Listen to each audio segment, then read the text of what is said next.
वो पैसे से प्यार है और पैसा बटोरने के लिए इस किस्म के कानून बनाए जाते हैं जिससे योजनाबद्ध तरीके से देश का सारा पैसा मुट्ठी भर बड़े उद्योगपतियों बिरला, टाटा, डालमिया, बांगर, थापड़, किर्लोस्कर, मोदी, अंबानी और अडानी टाइप के लोगों के पास जाता है और उस पैसे को ये लूट के खाते हैं। इससे भी तसल्ली नहीं होती। हर तरफ से कर्जा ले रहे हैं। हमने वो वक्त भी देखे हैं जब भारतवर्ष विश्व के गरीब मुल्कों की आर्थिक मदद किया करता था और आज भारतवर्ष की सर के ऊपर लाखों करोड़ का कर्जा है। जो बच्चा पैदा होगा वो हजारों करोड़ का कर्जा बिना लिया हुआ सर पर लेकर के पैदा होगा। हरियाणा प्रदेश की अगर हम बात करें तो आज हरियाणा सरकार के सर के ऊपर 3.5 लाख करोड़ का कर्जा।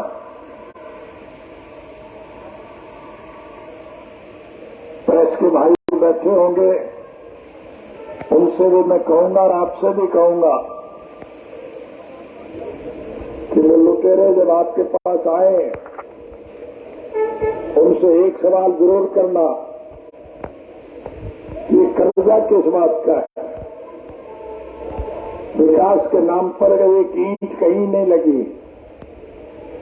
हमारी सरकार के वक्त में जो सड़कें बनी थी वो टूट गई, उनकी मरम्मत नहीं हो रही।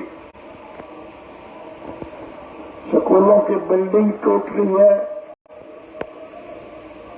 बच्चों को शिक्षा देने के लिए स्कूलों में मास्टर नहीं, अस्पताल में दवाई नहीं है, डॉक्टर नहीं। स्वर्गीय चौधरी देवीलाल जी ने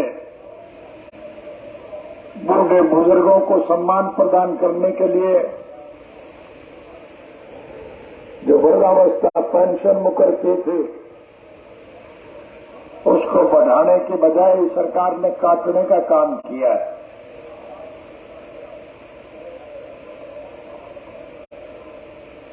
हमारा ये देश कृषि प्रधान देश है। इस देश की अर्थव्यवस्था केवल खेती पर टिकी है।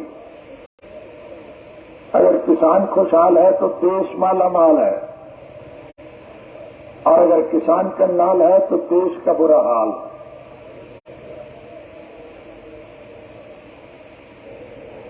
आज नहरों में पानी नहीं है, बिजली नहीं है,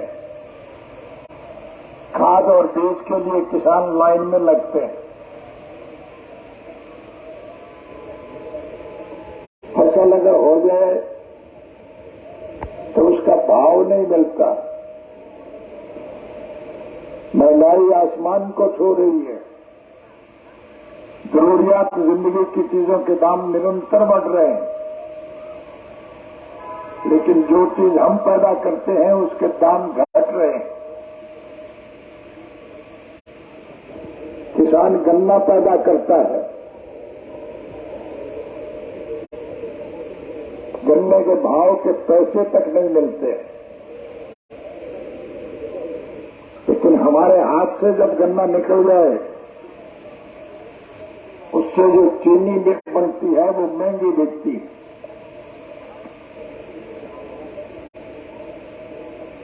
सरसों, तारामीरा, तोरिया, अलसी हम बहुत बेचते हैं। वो कोरियों के भाव लूट लिया जाता है,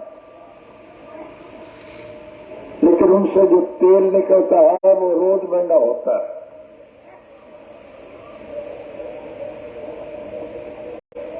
चना, मूंग, मोठ, मसूर हम पैदा करते हैं, उसका खरीदार नहीं है कोई।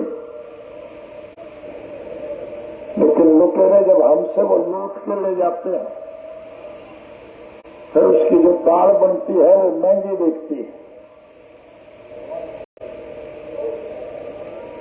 नरमा कपास हम पैदा करते हैं, वो लूट दिया जाता है, लेकिन उससे जो कपड़ा बनता है उसके दाम रोज बढ़ते हैं।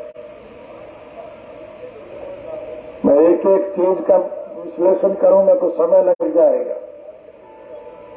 हमारी पैदावार कोड़ियों के भाव खरीदी जाती है, लेकिन उस पैदावार से जो उत्पादन होता है वो आसमान को महंगा होता है।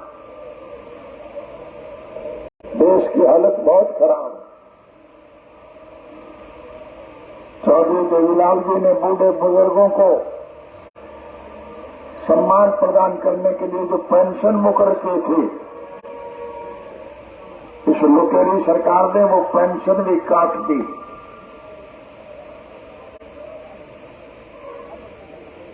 कर्मचारियों की रिटायरमेंट के बाद जो पैसा उन्हें मिलता था वो बंद कर दिया है, उसको भी लूट के खा रहे। रिटायर्ड कर्मचारी परेशान।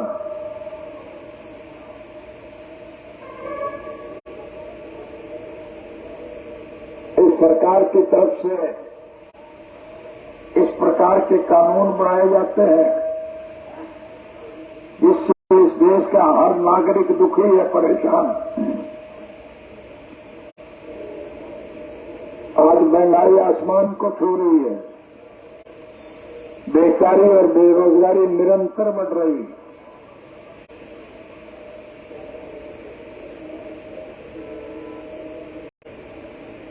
जरूरियात जिंदगी की हर चीज महंगे दाम पर मिलती है, लेकिन बाजार से जो चीज हम खरीदते हैं उसके दाम रोज बढ़ते हैं।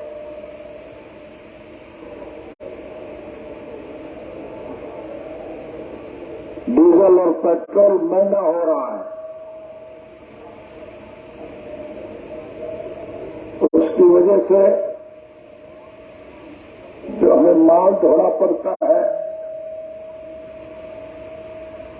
तो महंगा मिलता है। लेकिन आप ताज्जुब करोगे कि हवाई जहाज में जो तेल जलता है वो रोज मंदा होता है, क्योंकि उसमें बड़े पैसे वाले लोग सफर करते हैं।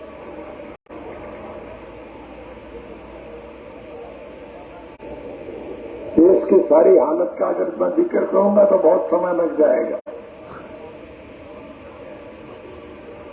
आज हमारी हालत बहुत खराब है। मुझे दुनिया के 152 मुल्कों में जाने का अवसर मिला है, सैर सपाटे के लिए नहीं, विश्व के हर मुल्क के राजनीतिक, आर्थिक और सामाजिक हालात की जानकारी हासिल करने के लिए मैं गया था। उन मुल्कों में जाकर के मुझे ये देख करके बहुत प्रसन्नता हुई कि समूचे विश्व के स्तर पर हमारा भारतवर्ष एक अनूठा देश है, जहां सभी धर्म मजहब के मानने वाले लोग, सभी जात बरादरी के लोग,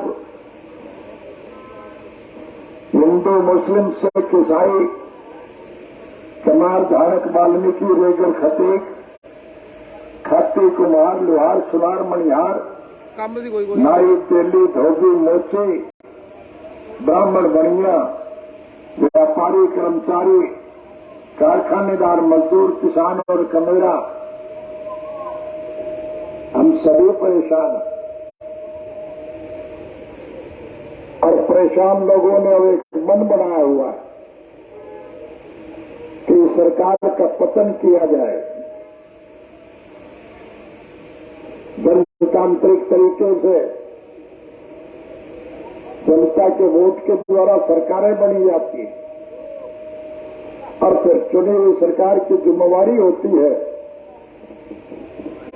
कि वो जनहित के कामों में रुचि ले। इसीलिए स्वर्गीय चौधरी देवीलाल जी ने जन्म से लेकर के आखिरी सांस तक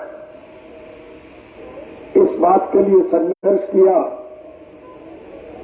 कि देश के हर नागरिक की मूलभूत जरूरियात रोजी रोटी, कपड़ा, मकान, शिक्षा और स्वास्थ्य का प्रबंध सरकार करे,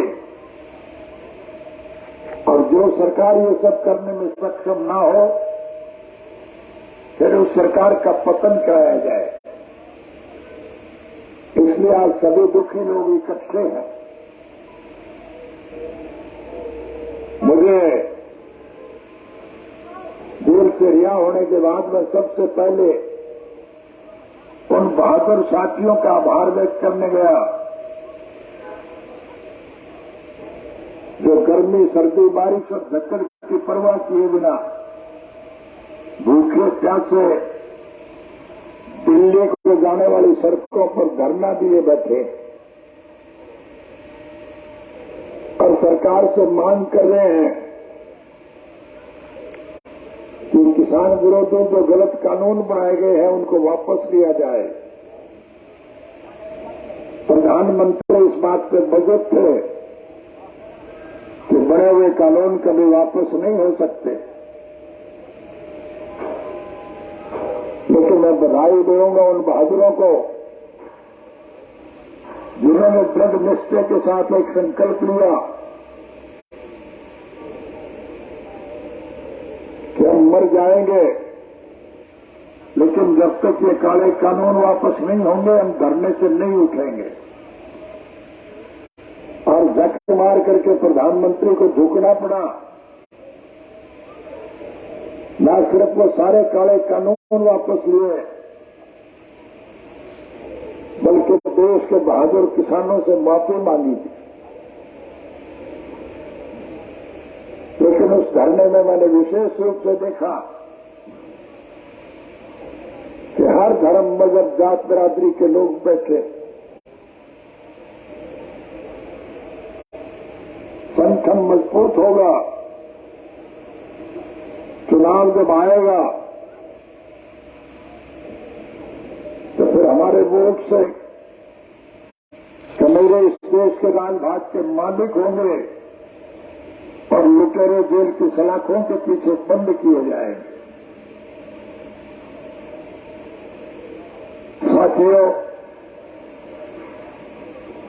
जो लोग रास्ता भटक गए, जो गुमराह हो गए, जो बहका लिए गए या जो स्वार्थ के वशीभूत सत्ता पक्ष में चले गए,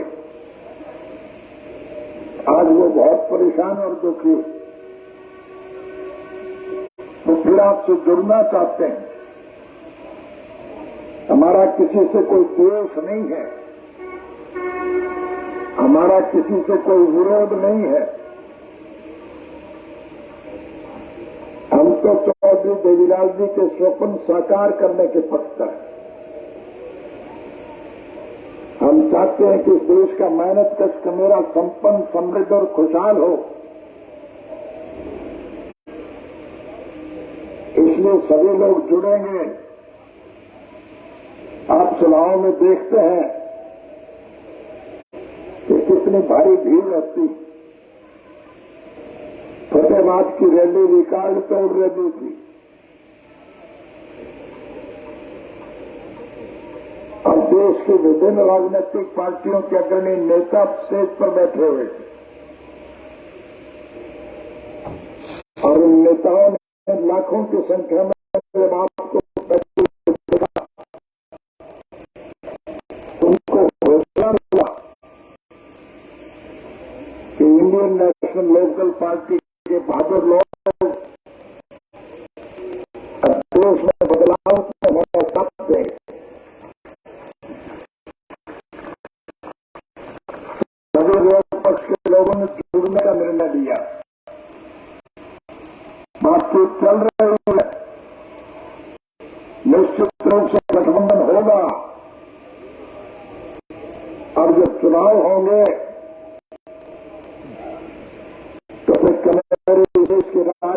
मालिक होंगे और लुटेरे जेल की सलाखों के पीछे बंद किए जाएंगे। हरियाणा प्रदेश में तो आपकी सरकार निश्चित रूप से बनेगी। आज प्रदेश की तरफ दीवार पे एक बात लिखी जा चुकी है कि जब भी चुनाव होंगे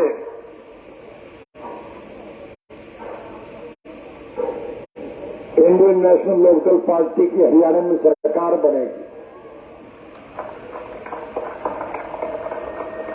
हमारी जब सरकार बनेगी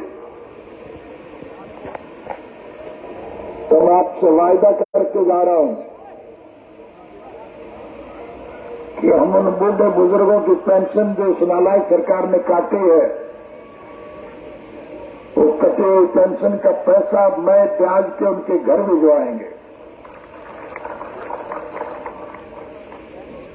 और बुजुर्गों की पेंशन 7,500 रुपये हम माहवार करेंगे। महिलाओं को खाना बनाने में दिक्कत आती है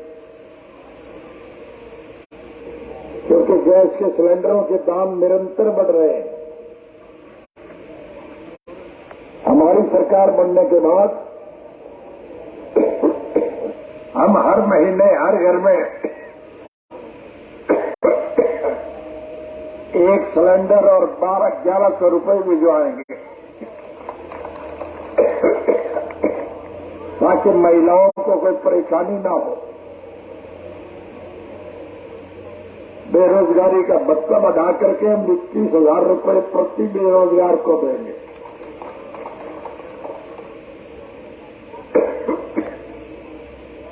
हम हर बच्चे को निःशुल्क शिक्षा देंगे।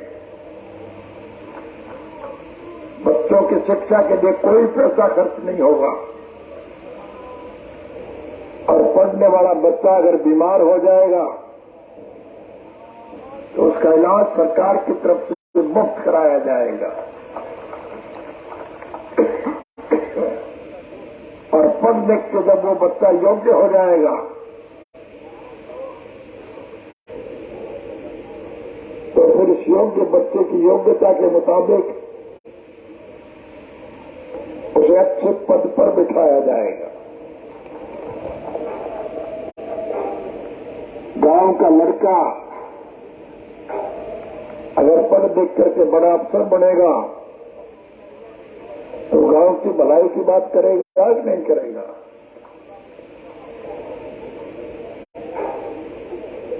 पढ़े लिखे बच्चे के माँ बाप ने किसी मजबूरी में वोट चाहे कहीं भी दिया हो, हम उसमें वोट का दखल नहीं मानेंगे। हम उस बच्चे का भविष्य अंधकार में नहीं होने देंगे। हर एक को नौकरी देंगे। 3,206 बच्चों को नौकरी देने की वजह से मुझे 10 साल की सजा हुई। अब के मैं लाखों बच्चों को नौकरी दूंगा, चाहे मुझे बाद में फांसी के उतना पड़े, मुझे उसकी कोई चिंता नहीं। इस सब के लिए मैं आपसे निवेदन करने आया हूं। मैं सारी बातें गिनाऊंगा, बहुत समय लगेगा।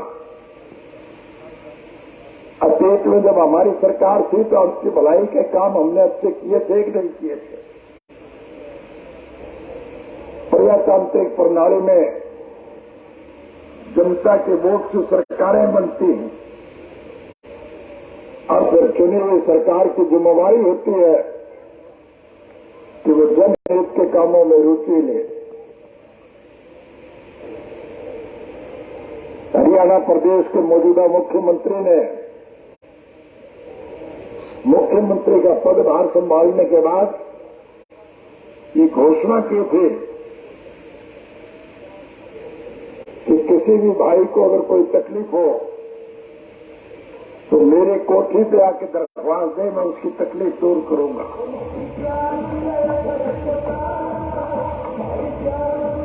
एक दफा मुझे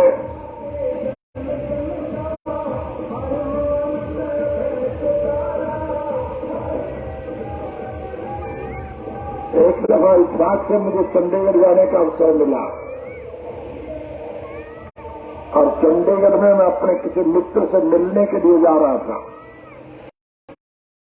को पूछा कि मुख्यमंत्री के निवास पर तो कोई आदमी नहीं है। मुझे लोगों ने बताया कि क्या करेगा यहां आके कोई, यहां काम तो किसी के होते नहीं, कोई दरख्वास्त लेकर के आए तो पुलिस वाले उसे पकड़ के पीटते हैं और जेल भेज देते हैं। मैंने उसी दिन से तैयार कर लिया कि अगर कभी सरकार बनाने का अवसर मिला तो हम इस कानून को बदलेंगे। हमारे राज्य में लोगों को सरकार के पास जाने की जरूरत नहीं पड़ेगी, सरकार लोगों के पास जाएगी। आपके सहयोग और समर्थन से जब हमारी सरकार बनी तो मैंने पहले कलम से कानून बनाया कि सरकार आपके द्वार, सरकार हर गांव में जाएगी और हर साल में एक दफा मैं हर गांव में जाता था।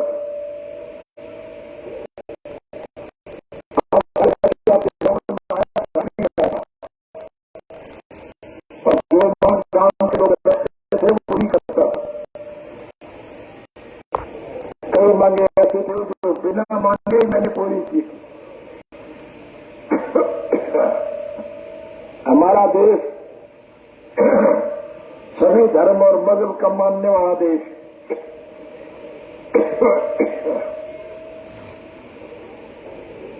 पाकिस्तान अलग मुल्क बनने के बाद भी 37% लोग आज मुसलमान हिंदुस्तान में हैं।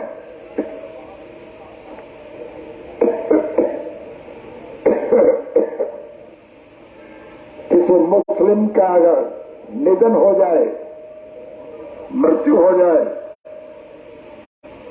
तो वो उसे कब्रिस्तान पे ले जाकर के दफनाते हैं, जलाते नहीं है। और किसी बूढ़े बुजुर्ग की, मुसलमान की मृत्यु हो जाए, उसके परिवार के लोग उसे उठा करके कब्रिस्तान में ले जाए और मिट्टी खोद करके उसे दफना देते। वो तो दफना के चले जाते हैं, लेकिन पीछे से आवारा कुत्ते उस मिट्टी को खोद करके उस डेड बॉडी को निकाल करके ले जाते हैं। तब मुसलमान महसूस करता है कि नहीं करता? इसलिए हमने कानून बना दिया कि हर कब्रिस्तान की 4 दीवारी बनाई जाएगी।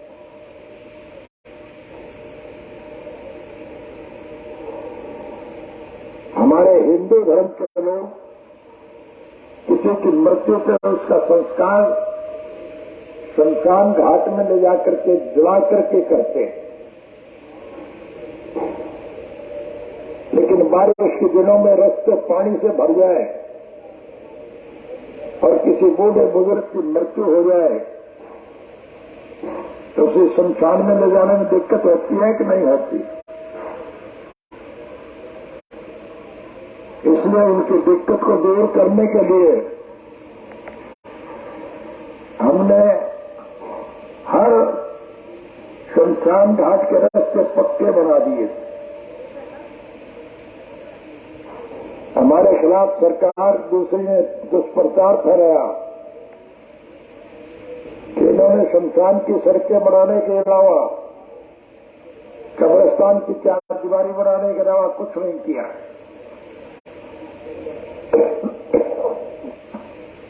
लेकिन हमने लोगों की सुविधा के लिए किया। आज भी मैं आपसे वायदा करता हूं कि हम आपकी हर जरूरियात को पूरा करेंगे। बिजली पानी की कमी नहीं आए, खाद बीज के लिए आपको लाइन में नहीं लगना पड़ेगा।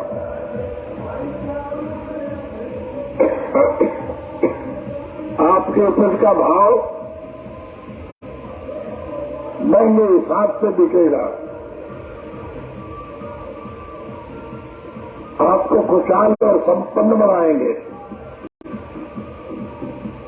साल की तरह अगर फसल का कहीं नुकसान हो जाए तो हम उसका मुआवजा देंगे। इस साल में हुआ है। सरकार मुआवजा देने में आनाकानी कर रही है। हम इस सरकार को मजबूर करेंगे, लेकिन हमारी सरकार आने के बाद वो सारा मुआवजा आपको देंगे, कोई दिक्कत नहीं आएगी। हम आपको अनेक प्रकार की सुविधाएं प्रदान करेंगे। हर बेरोजगार को 21,000 रुपया महीना बेरोजगारी भत्ता देंगे।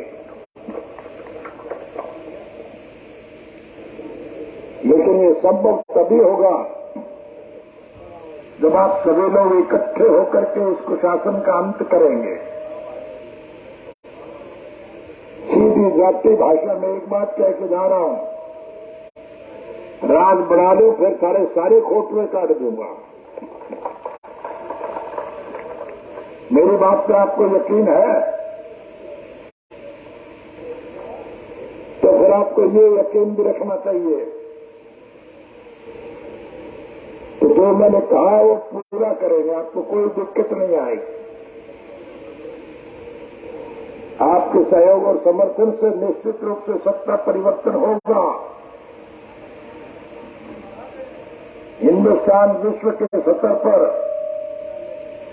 पुनः एक धनवान मुल्क बनेगा, न सिर्फ अपने मुल्क के लोगों की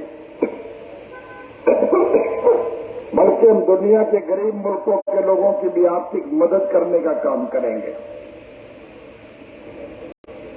इसलिए मैं आपसे निवेदन करूंगा कि जाति पाति धर्म और मजहब की दीवारें तोड़ करके इकट्ठे हो जाओ और इस लुटेरी सरकार का अंत करो। आपको फिर 2024 का इंतजार नहीं करना पड़ेगा। गठबंधन टूट जाएंगे।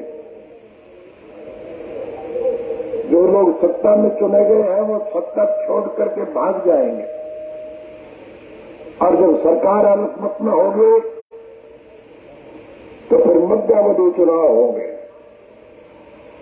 चुनाव कभी भी हो सकते हैं और चुनाव में निश्चित रूप से आपकी सरकार बनेगी और जब आपकी सरकार बनेगी तो फिर आपको सारी सुविधाएं मिलेंगी। यही कहने के लिए मैं आज आपके बीच में आया हूं। आपने मुझे अगाध प्रेम प्यार और स्नेह प्रदान किया, उसके लिए मैं आपका हार्दिक धन्यवाद करता हूं और भगवान से प्रार्थना करूंगा कि प्रभु हम सबको आपसे प्रेम प्यार कायम रखने में मजबूती प्रदान करें। आप सबका बहुत बहुत धन्यवाद।